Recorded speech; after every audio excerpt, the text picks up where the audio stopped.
it so we can keep track of some of these things. Do you have any like questions that you've come up with that you've been thinking about? Like, you know what, I want to talk about that, or I want to get some more information on that, or do you have like anything that's come to mind? Honestly, no. Um, like I saw this and I was just down to jump in. I If you ever haven't support. I I love haven't it. thought about it a whole lot today at all. No, that's okay.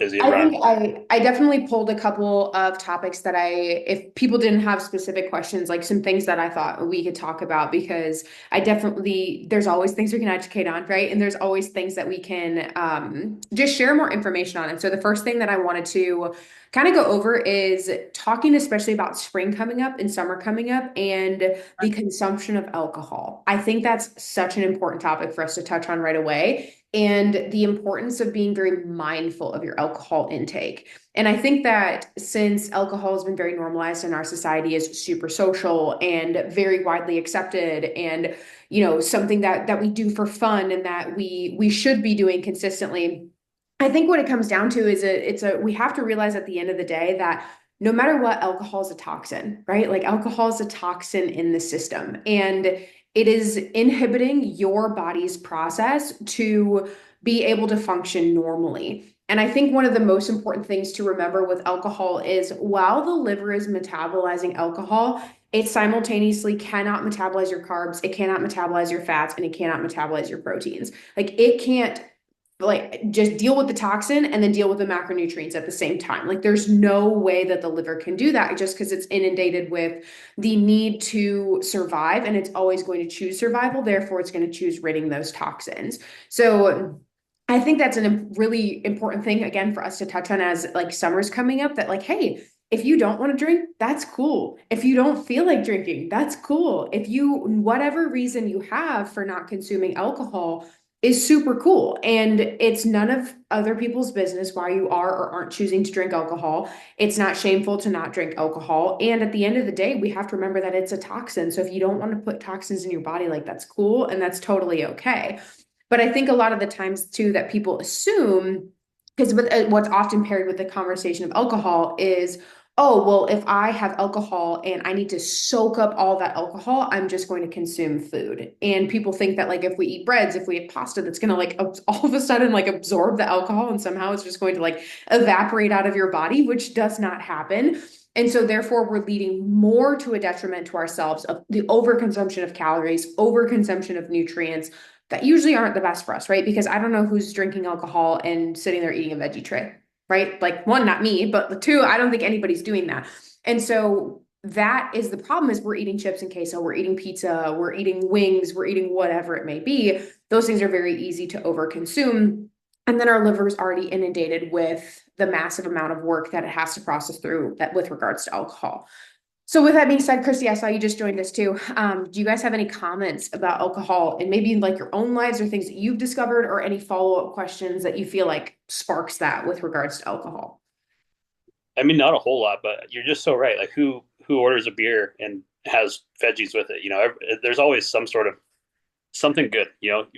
Pretzels and cheese or whatever. It's so easy to have so many extra calories with the one beer that you're gonna drink, the two beers, or whatever.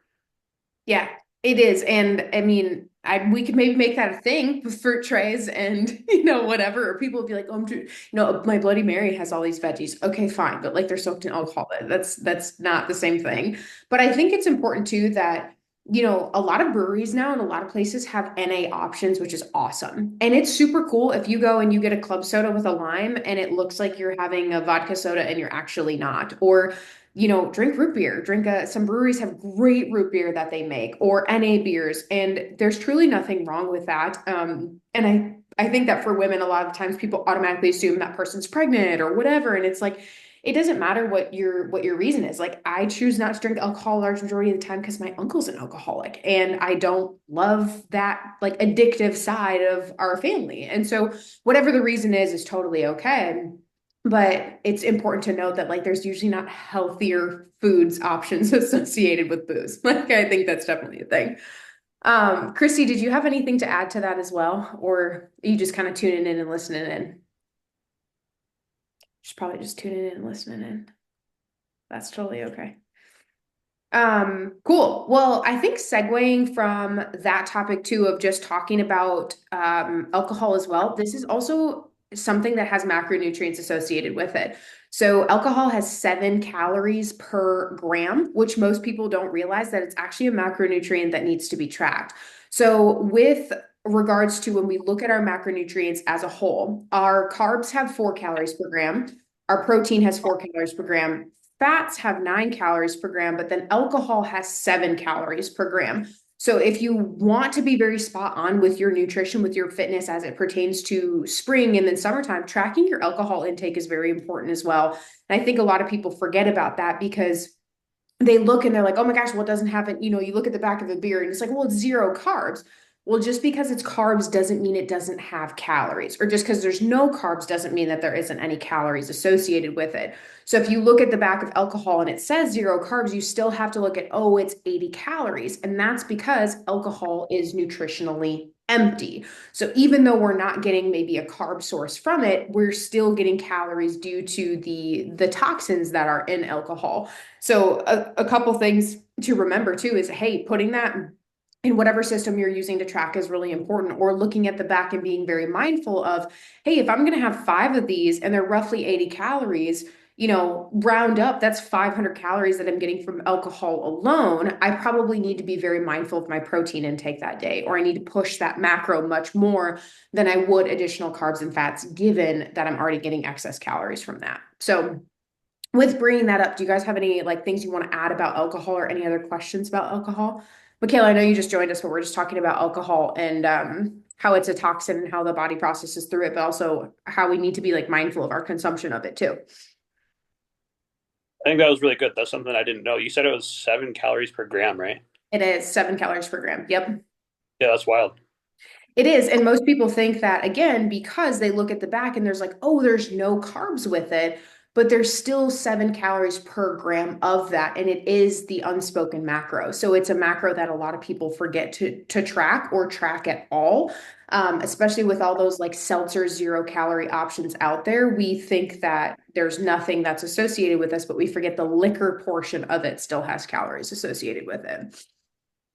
So just a fun fact. And IPAs are really high in carbs and calories as well. Logan loves IPAs and he always looks at the back and he's like, shit, I should probably watch that. um, let's see. Chrissy said, oh, cool. I've actually counted back since September 28 and haven't drank for 160 days out of 175. That's amazing, Chrissy. And you said you feel great. That's so awesome. Such a good feeling too when you rid those toxins from your body. And like I said, there's a lot of really great NA options. Like there's a lot of the times where I'll get a Moscow mule, but a virgin Moscow mule, just because I like the ginger beer or I like the taste of it. And but I don't want the side effects of the alcohol with it. So thanks for sharing that, Christy. I appreciate it. Michaela, did you have any questions coming to the call, or were you just kind of coming to listen in? Just coming to listen I love it. so far. Well, if you come up with anything, please, please, please let us know because I have a couple things that I was pulling up that I was trying to make sure we had things to talk about. So I think with leaving the alcohol conversation, something else that we should focus on, and this is a question I get a lot, is on a fat loss, weight loss, strength gain journey, whatever it may be, what are the appropriate, let's say, portions, if you will, of strength training versus cardio? That's a really big thing that I get asked is like, how much do I strength train? How much cardio do I do? What kind of cardio do I do? Do I do cardio first? Do I do weight training first? Like, what does that look like for me?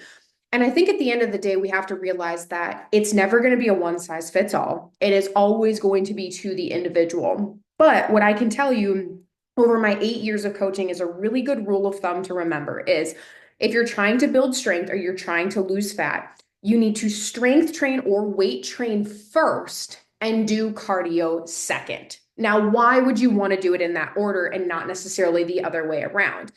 Well, in strength preservation or muscle preservation, something we are trying to do is retain that lean muscle tissue. So, retaining it is going to come from diet. Building it and supporting it is going to come from activities like resistance training. So, if we're resistance training first and we're putting forth effort with resistance training, what we need to do from there then is make that our number one priority. Like we are trying to build muscle, we're trying to maintain muscle, we are trying to retain muscle. Strength training comes first. Then with the fat loss piece of it, absolutely, can we bump up to cardio after zone 2, zone 3? For sure. But at the end of the day, we have to remember that the most effective way to lose fat is not through working out. It's through decisions we make in the kitchen, because it's way easier to make a 20-second decision in the kitchen of, you know what, instead of a cup of rice, I'm going to have a half cup of broccoli and a half cup of green beans. I'm going to get so much more volume with that. I'm going to be able to eat so much more of that compared to think a cup of jasmine rice is like 44 carbs, which you're going to have to eat a hell of a lot of broccoli to get 44 carbs, right? So that really fast swap in the kitchen is assisting you in fat loss, which bye Jared, see you later. Thanks for being there. Switching those ideologies for fat loss in the kitchen versus going to the gym and absolutely killing yourself with cardio. 45 minutes on the Stairmaster is really ineffective compared to that 20-second swap in the kitchen. And so something I think that's important for all of us to remember, because no matter where any of us are on our journey, we would all probably like to say we'd like to be leaner, we'd like to be toned, we'd like to be stronger. I think that's a goal that every single person has, no matter where you are in your journey. Even if weight loss is your primarily focus, fat loss is your primary focus, or strength gain, we all want to be leaner, faster, stronger, all the things.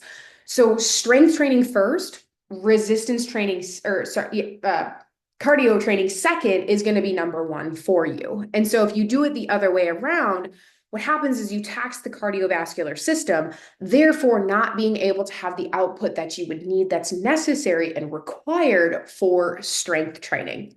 So just kind of keep that in the back of your minds when you're thinking, okay, my goal is fat loss or my goal is muscle preservation. What do I do first? Strength train first, cardio second. There's going to be very few times where I would flip them around. And so I think that's something that's important for us to remember is that first and then weightlifting second. You guys have any questions about that after we kind of brought that up, or is it something you probably have heard before? I actually wonder that every time I go to work out. So thank you for You're welcome. Yeah. that. Well, and you can feel the difference too, right? Do an experiment with yourself. Go on the Stairmaster for 20 minutes and then go try to lift. You're not going to get the same amount of a lift, right? So it just makes sense. Kels, I saw that you just joined the call. Do you have any questions that you brought into the call that you want answered, or are you just kind of listening in? Just kind of listening in right now. Cool. Okay. Well, if you come up with anything, let me know. So Thanks. yeah, we discussed at the first part of the call, alcohol. Then we talked about cardio versus strength training. The third one that I want to throw in is or it's actually from my functional med certification that I'm doing right now. So many of you guys will find out that I'm actually releasing a newsletter, which is going to be really exciting. It's launching at the end of this week. So if you would like to be on that newsletter, let me know and I'll add your email, no problem. Miguel's like, me. Just make sure you let me know which email you want. So you can just comment it on the Facebook post. That's totally fine. But in my functional med, right now we're in the digestive intensive. And in the digestive intensive, we're talking all about what it means to have appropriate digestion. What does it mean to fuel the body from a digestive standpoint? What does it mean when we have Crohn's, when we have different celiac components, when we have inflammatory bowel disease? Like, what are all of those things a result of? And a lot of the things that I'm seeing come up in this functional med, which is very interesting, is the topic of GERD or the topic of acid reflux. So I think we've all struggled with heartburn before. We've all struggled at some point with acid reflux. It's a very normal thing for us to happen. But what automatically people think with those things is that it's because we have too much stomach acid, right? Like it's coming back up, therefore we have too much. But actually, it is that we do not have enough stomach acid. And I know it's kind of crazy. We think like, oh, things are backing up, we have too much. The reason it's backing up is your body doesn't have enough stomach acid to digest what you're putting into it. So it's trying to get it out one way or another because it can't digest it fast enough for it to pass from the stomach to the smooth intestine. Therefore, it's sending it back up your esophagus. Now, that's something I had no idea about. I thought people who had GERD or had acid reflux was like, yeah, they have too much stomach acid. When 95% of our population doesn't have enough stomach acid, which is crazy. And so, something that you can do to increase your stomach acid, because the pH of your stomach should be like 3. it should be very, very, very low, which most of us, obviously, we never experience that because we're not just like going down in our stomach and feeling how acidic that environment is, but it has to be that low. And some natural ways you can increase your stomach acid, especially if you're someone who struggles with constipation, indigestion, bloating, gas, all of those things are signs and symptoms, especially like cystic acne as well, fatigue, moodiness, that you don't have enough stomach acid. And if you don't have enough stomach acid, you can't properly digest your food. If you can't properly digest your food, you can't absorb the nutrients you need from your food.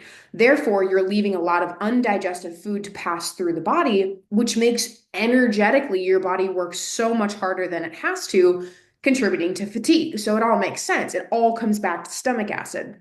So, some easy ways you can increase your stomach acid is drinking lemon water or lime water. Now, most people would prefer lemon, and it's just half of a lemon, squeeze it in some water, put it with a little bit of Celtic sea salt, and drink it down. Doesn't matter how much water you do, but you should only do that like once every other day or so, just because the lemon can start to erode the enamel on your teeth. So, you want to be careful with that.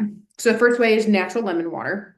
And the second way is apple cider vinegar, and actually taking a shot of apple cider vinegar. And it's gross, it's repulsive, it definitely doesn't taste good before you're going to consume a meal.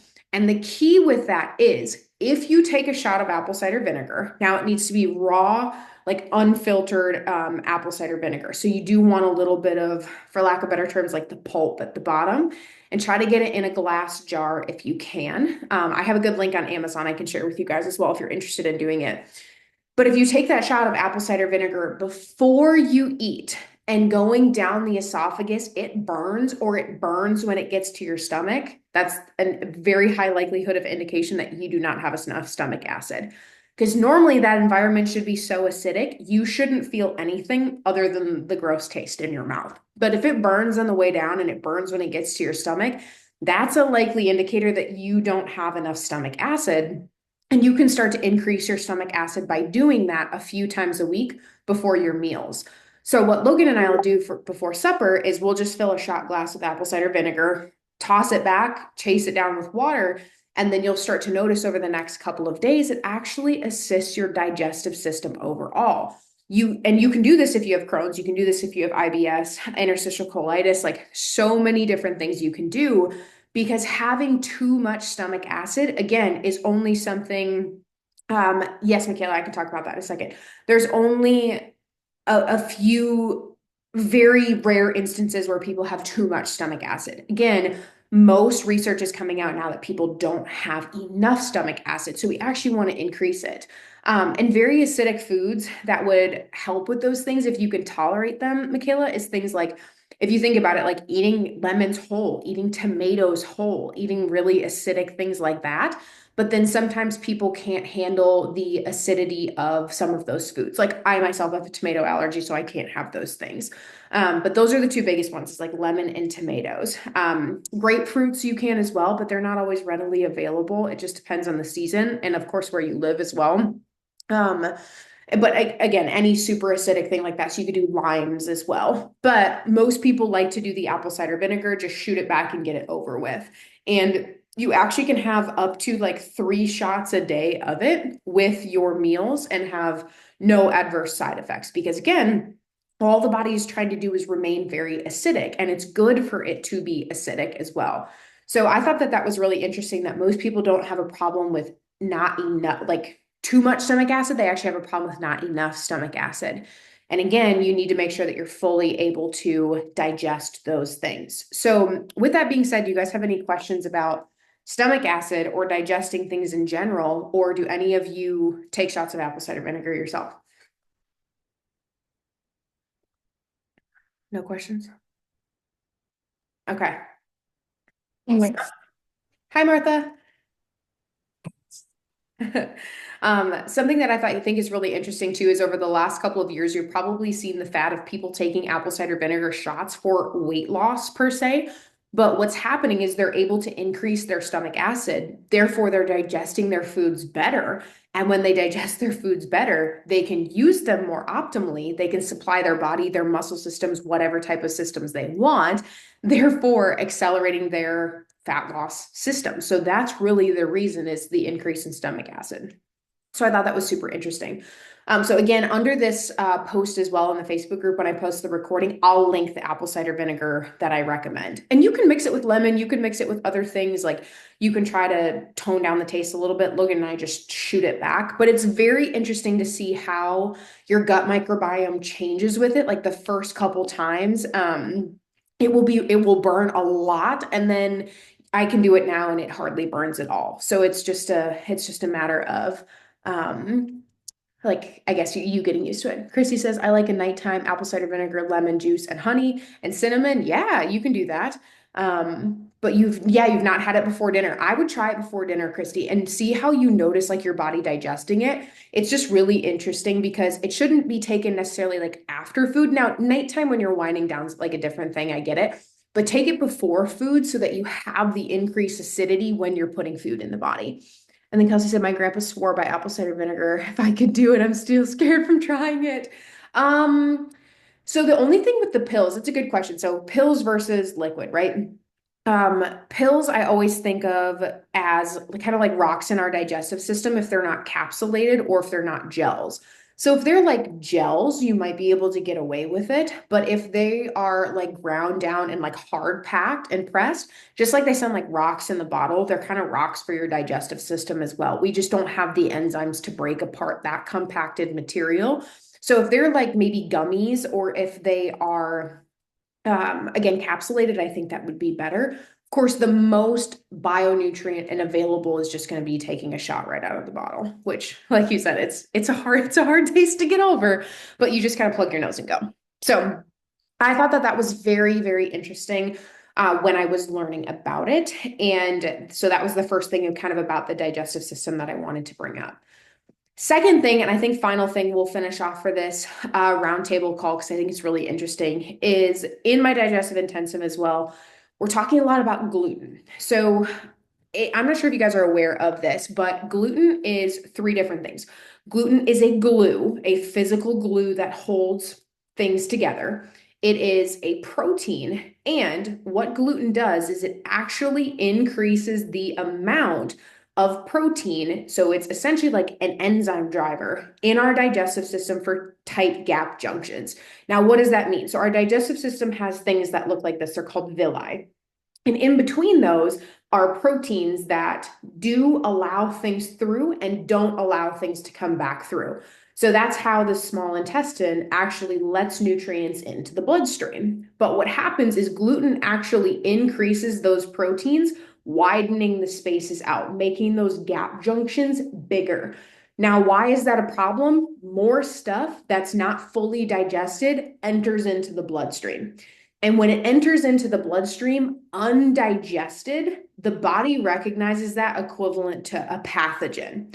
So if you think about it, we take protein in the body, we decrease it down to peptides, and then we decrease it down to amino acids. So proteins are those really long chains. Peptides are shorter chains, and amino acids are singular items of that broken down protein. Those amino acids are what's supposed to go into the bloodstream. But when we eat excess amounts of gluten, or just gluten in general, and it widens those spaces, it starts to let peptides through. So the 3 to 4 chains instead of just one chain. And then the body recognizes that as a foreign invader, very similar to a pathogen, and it can start to attack itself, or it can start to tell itself like, hey, full-blown inflammatory reaction. Now, is this me saying everybody needs to go gluten-free? Absolutely not. But should we be very mindful of the forms of gluten that we're consuming? And the answer is yes. So gluten comes in the forms of barley, wheat, rye, malt, and then by association, oats as well. And I think a lot of people naturally think that oats are gluten-free. They are if they are steel cut, and they are if they're not super processed. And so something that we can pay attention to is trying to, if we still want to eat gluten, right? Because I'm not trying to tell you guys to cut out bread. I'm not trying to tell you to cut out oats. I'm not trying to tell you to cut out those things. But we should look for sprouted grains. So stuff like Ezekiel bread is really great because those grains are sprouted and still have not necessarily that they're gluten-free, but they're not processed gluten. Because what happens when we process gluten is gluten's made up of three different types of I guess like the wheat and the protein in the wheat is gluten. It's made up of three different things: the germ, the bran, and the endosperm. And when we process that, we take away the germ and the bran, which has B vitamins, which has minerals, which has in vitamins, right? So we strip it down of all its nutrients. And then what do we do to things like cereal and some protein bars and stuff like that? We fortify the nutrients and we add them back in. But again, they're synthetic forms of the proteins, right? And the good vitamins and minerals that we need. So we should look for sprouted grains. We should look for things like spirulina. We should look for wheatgrass. We should just look for minimally processed things. And the number one thing to stay away from is like enriched white bleached flour. If we can avoid that, we're going to do so much better, which I know a couple of you guys on here love sourdough. I love sourdough as well. I love baking my own sourdough. Sourdough is actually naturally gluten free because the bacteria in the sourdough eats the protein of glutens, which is the fermentation that you get from sourdough.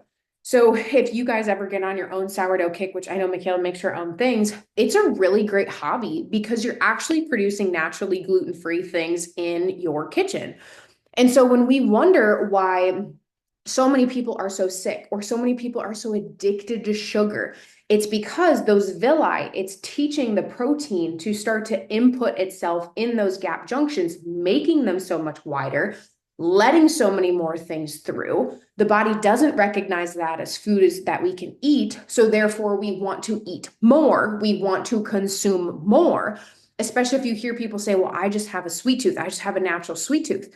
It's not normal to have a sweet tooth. It's because we've told those gap junctions, we're going to let so much more through than we actually should, that therefore we have to keep eating and eating and eating and eating to try to satisfy the nutrients our body is asking for.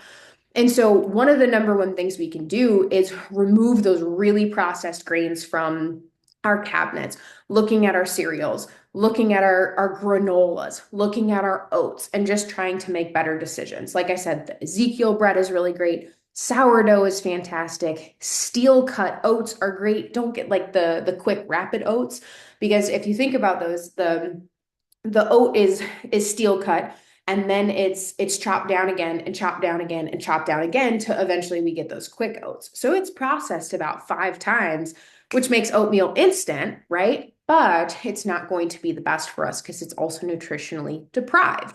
So thinking about gluten in the sense of like, should I be consuming this? Should I maybe be watching my moderation of gluten is super important. That's something I'm going to dive into more in our newsletter. Michaela said, we're so interested. We've been doing mostly sourdough, fruits and veggies for our carbs, and your bodies have changed so much. Yes, it feels so good to like just get rid of that stuff. Like, don't get me wrong, I love a brioche bun or I love a pretzel bun. Okay, I'm always I'm always gonna love those. That's the Midwest in me. But when you realize how good you can actually feel, and for how long you were functioning off your not normal or your inflamed state that you thought was normal, lots of different things happen for you. So I think it's also important for kids as well, for those of you guys that have kids, to really be mindful of the greens you're giving them as well, because it can lead to ADHD, it can lead to ADD, it can lead to hyperactivity. Again, you're consistently pushing things into their bloodstream that shouldn't necessarily be there. But the good news is the gut lining heals every 3 to 5 days. It regenerates very fast.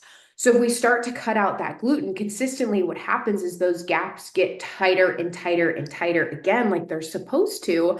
And then they don't let as many things through. Therefore, the body doesn't recognize it as a pathogen. Therefore, we're not as inflamed. When we're not as inflamed, we're not as irritable, moody, crabby, and our body's not using a lot of our own preserved energy to digest. It's using it to fight other things like pathogens, keeping our immune system strong, helping us sleep good, et cetera, et cetera, et cetera. So it's no question why people who have celiac disease, IBS, like, Crohn's, anything like that, why they also a lot of the times have anxiety, they have depressive disorders, they have ADD, they have ADHD, because again, 95% of your serotonin, your feel good hormone, is produced in the gut. And if you are letting a whole bunch of crap through that shouldn't be through, you also naturally are going to decrease your feel good hormone too. So I think it's really interesting. And I'm glad, Michaela, you said, like, hey, my ADHD has been so much better since changing our diets. Like, it's wild, especially when you see it in children who have such small nervous systems. but adults as well. It's worth it to be very mindful of our processed intake of food, especially gluten. So do you guys have any questions about that or any other things you want to add? Are we like, holy cow, I have a lot of information to digest?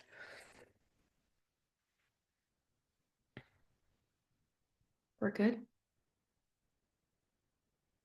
Okay. I'm glad. Cool. So my goal with these roundtables is like once a month at the very start of the month, we just jump on it and you guys have a place to ask questions. So please, please, please feel free to come to the next one, which will be in the beginning of April. Have some questions, or maybe somebody asked you a question. It doesn't have to be anything, personally. You could ask a question for a friend as well. Like that's totally fine. But I'm learning a lot in my digestive intensives, and we're finishing up the liver this upcoming week, which I'm super excited about. And like I said, I'll put a lot of this in my newsletter as well. So if you guys want to be on that newsletter, again, it's completely free. It's a place for me to dump the information because I feel like I can't capture all of it in a call or all of it in a post or all of it in an email, but I can do a little bit of everything because I don't feel like I should gatekeep this information from you guys. I feel like you should know it too, so you can live healthier lives and then in turn help your family and friends live healthier lives as well. That's what the Invictus Core is all about. So I appreciate you guys being here. I hope you took something away from this. And please, I will post the recording to this, but if this recording or just session in general sparked any other questions, throw them down below the post in the Facebook group and I'll happily answer them throughout the week. So I appreciate you guys. Thanks for spending a little bit of your Sunday with me. I'll see you in like a month. It's going to go quick, but if you have any questions in the meantime, just let me know. Okay, I'll talk to y'all later. Bye.